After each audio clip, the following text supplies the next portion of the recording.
The head of the FBI says there's a lot more to come from the investigation of the assault on the Capitol, and he expects maybe more serious charges against people involved in that January 6th attack. The House Judiciary Committee questioned Director Christopher Wray about intelligence failures before January 6th. Chris Van Cleve is on Capitol Hill for us. Chris, good morning to you. A lot of people curious to know whether the director's testimony mentioned former President Trump. Well, good morning. The week started with a major bipartisan Senate report looking at what went wrong on January 6th. But that report didn't talk about the role of the former president. The FBI director, during hours of testimony and questioning yesterday, indicated, well, it really didn't definitively indicate whether or not his agency was looking at it, but he certainly didn't roll it out.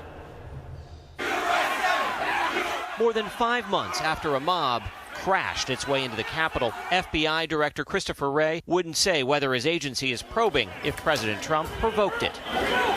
I'm not aware of any investigation that specifically goes to that, but we have hundreds and hundreds and hundreds of investigations related to January 6th.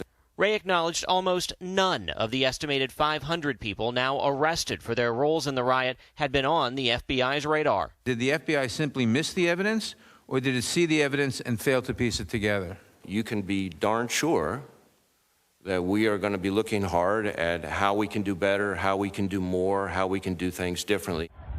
Including stepped-up scrutiny of white supremacists who Wray said are now the deadliest domestic threat. We have elevated racially motivated violent extremism at our highest threat priority level. That's commensurate with ISIS. And following high-profile cyber hacks that fueled a frenzy at the pump and threatened the U.S. meat supply, Wray said the FBI is investigating about 100 different ransomware variants.